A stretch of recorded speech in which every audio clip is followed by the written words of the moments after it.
we've got 7 questions for you. I've tried to make them as varied as possible so you can get across exactly what you want to do. And we'll start with the first one. When you've been out on the road, what have been the main issues that people have wanted to speak to you about? So, of course, we've been out on the road a little less. We haven't had as much door knocking as in a normal campaign, but I think I've still got a good feel for it. Usually, the first point of discussion is something about the pandemic.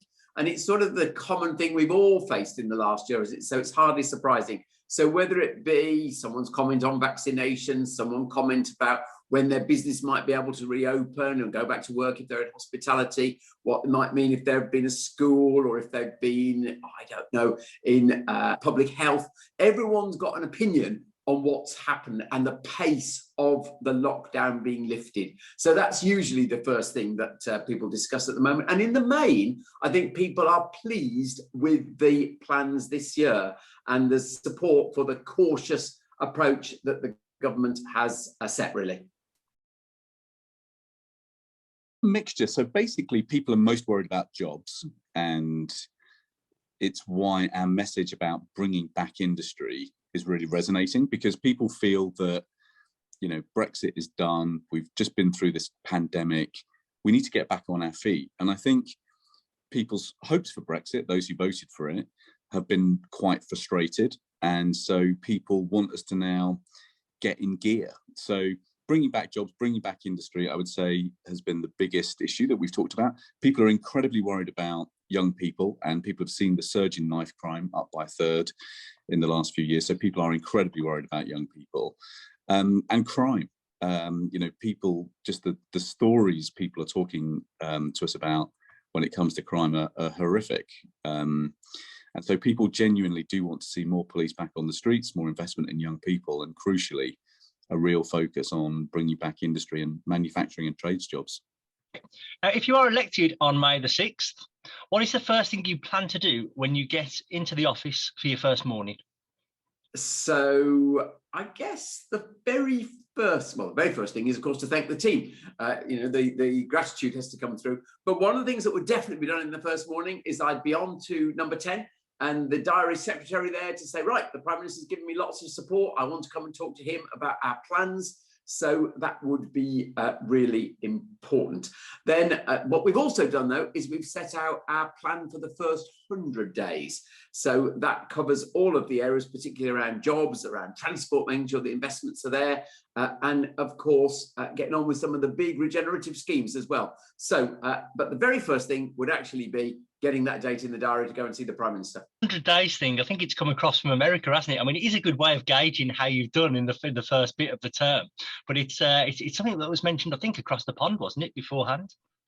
Yeah, it is an American idea, but what it does, it ensures that you hit the ground running. And, you know, we've got no time to waste. I mean, obviously, there's 4 years already under my belt. There's lots of momentums from things. I mean, Commonwealth Games, one of the issues is actually, let's move on to actually making some of it actually happen, for example. Some of the things like the transport investments are definitely funded, going to happen. But even so, I think it's a good discipline of saying those things are the new things in 100 days. So the first thing we'll do is we will basically issue the mandate to bring forward the goals to go net zero carbon. So, you know, our region was the home of the Industrial Revolution. I want us to be the leader of Britain's green industrial revolution. I want us to be the first city region to go green. And the reason that that ambition is important is because it will make it 10 times easier to win the investment in green manufacturing. I want our region to be a global capital of green manufacturing. You know, and in today's economy, there's not too many prizes for second best. I want us to be the best. I want us to be the leader. So that is probably agenda item number 1. The pandemic's led to increased unemployment. How do you plan to create the jobs we need in the West Midlands? And also, how do you plan to help young people coming out of school and college to find work? Yes, so this is one of the things that's featured in the campaign, and I've given a very clear commitment that we have been very badly hit by the pandemic, of course. So the commitment is to 100,000 jobs in just 2 years, and the region has never recovered at that sort of pace before. people. So that really would be going some.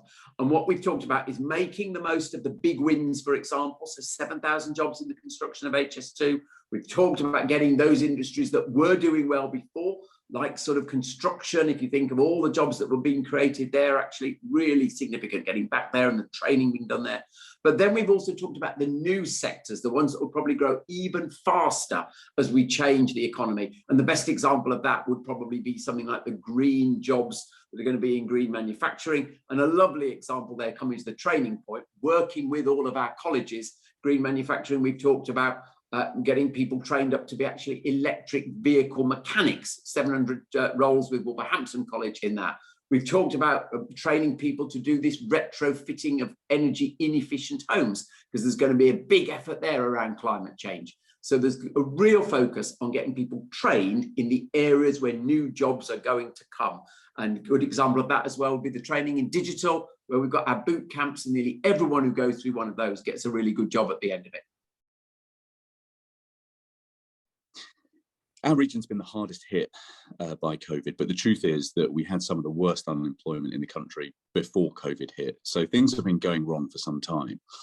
Now, one of the issues that is coming up on the doorstep is that people are looking fairly disgusted at some of the behaviour by ministers arguing about contracts for their mates, when what they really want is a focus on contracts for the Midlands. So the West Midlands spends in the public sector about £20 billion a year. We'll do an emergency audit of those contracts to see which contract we can place with West Midlands firms who are creating jobs for local people. We should be keeping the public pound local, and we should be leaning in to supporting local businesses.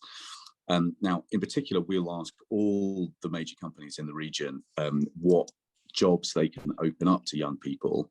And that's part of a plan to transform support for young people, which involves putting youth workers back in every neighbourhood and doubling the number of apprenticeships, because the number of apprenticeships has actually collapsed. Again, even before COVID, apprenticeship numbers fell 40% in our region. So young people have been hit every which way. And we actually now need to put in place this comprehensive plan, youth workers, doubling apprenticeship numbers, opening new jobs for young people, to help young people actually get on. Ultimately, if young people don't flourish and thrive, then that is going to be trouble for all of us. And another issue, obviously affecting many, is the housing crisis. What will you do to increase the number of properties and, more importantly, affordable homes in the region? Yeah, so actually we've already made good progress on this, Tristan. So, and this should give people confidence that we can make more, really. So just to give you the numbers, we've doubled the number of homes being built in the West Midlands over the last 6 years, actually, up to a rate of about 17,000 a year now. And that's good progress. It sets us on target for our long-term plan there. And the way we've done that, and this is what we will continue to do to answer your question head on, is really concentrate on brownfield redevelopment. Defending our green belt all around the conurbation, particularly acute in the Black Country, and of course in Coventry as well. So we will defend that by regenerating old derelict brownfield land, as it's called. And what we use to help do that is the £450 million war chest that we won from government that subsidises private sector developers to do the cleaning up of old sites. And that really is working, hence the doubling. Affordable, we've also increased the number of affordable homes already. And what we do is we absolutely insist that any money we spend on any development, a developer generates at least 20% affordable homes. And you know what? That's much more than most councils achieve. And we never, ever compromise on that principle. Looking forward, we're also looking for a further deal with central government. We're calling it our affordable housing deal to give more firepower specifically for affordable. Yeah, so this is really key. So I do believe in only building on brownfield sites. But look, 85% of the homes that we built in the region last year were not affordable on any definition. So we're building posh flats that are bought by buy-to-let investors in the Far East and Dubai, but that doesn't help people in the region. So we want to double the number of homes that we're building for social rent by using the Mayor's resources. And the Mayor's got a budget of well over £1 billion to come in behind local councils to double the number of homes we're building for social rent and really increase the number of affordable homes that we're building, because you know, it's no surprise when you look at the numbers. There's no surprise that we have a housing crisis. 97% of homes we built last year were not for social rent. So we have really got to get a grip of this and stop the focus on posh flats in the Jewellery Quarter in Birmingham and actually start building affordable family homes in communities that people can actually afford. So moving on now to transport. It's never too far away from people's thoughts. Obviously, it's probably been a bit on the back burner over the last year or so as people haven't been moving around as much. But now the restrictions are easing. What would you be doing to improve public transport and to encourage people to use more greener forms of travel? So you say it's been on the back burner, yes, in the sense of people not moving as much, but very far from on the back burner in terms of winning investment for new public transport. And just if you think of what we've amassed now, we've got over £1 billion of projects live now. And you know what? The money that we're spending on transport now is 7 times per year what it was in the year before I became there. 7-fold increase, so a vast increase. And if you think what we're going to be bringing on stream over the next couple of years, the metro extension in the Black Country through Dudley, of course, also out to Edgbaston very quickly by this Christmas, to Wolverhampton Station, and then east side to Digbeth. Railway line reopenings, about 2023, these will reopen, Walsall to Wolverhampton, the Camp Hill line in South Birmingham, and now we're applying for many more new stations in Coventry, through Sutton Coldfield and Tettenhall in Wolverhampton. And then, of course, we come to our buses. Now, this is perhaps the most important thing of all. And just yesterday, we were able to hear from National Express about them reducing the price of tickets by about 20%. An incredible decision, actually, to reduce the day ticket from £4.60 to £4, the weekly ticket from £17.50 to £15, and introduce capping. So not having to wait for anything right now. That's coming. And of course, we're introducing clean buses across the network, all electric buses in Coventry coming. And what we're also doing, of course, is rolling out a cycle hire scheme. It'll be completed in, let's get this right, Wolverhampton, Coventry, Sutton Coldfield, Solihull, Walsall and Dudley before the election, with the last 2 areas, Sandwell and Birmingham, coming after the election. So there's so much happening right now, both on the investment and improving the operation on a day-to-day basis, by making sure we bring those fares down on buses.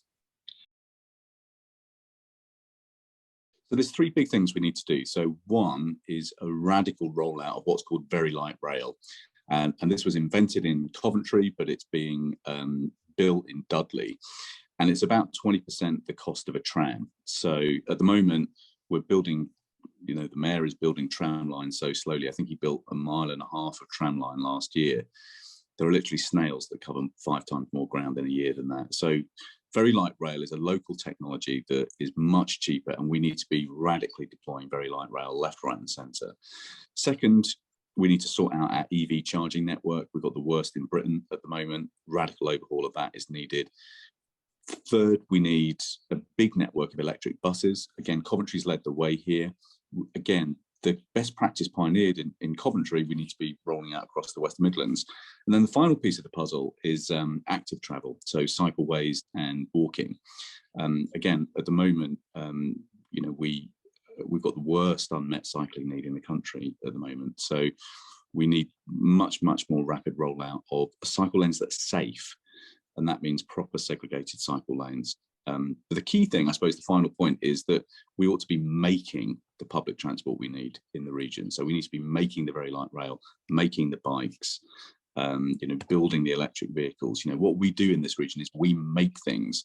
So I want to use public transport spending to help us bring back industry, because, you know, this is the region where if you can draw it, we can make it. So we need to be capitalizing on that tradition to create jobs over the years to come. Now, you've got an important guest, just imagine this, coming to the West Midlands for the first time for a day trip.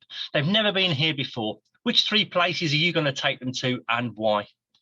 Do you know what, Tristan? This was the hardest question by a long way. And you know, the others, that's the campaign thing. This one's very difficult because there's so many choices.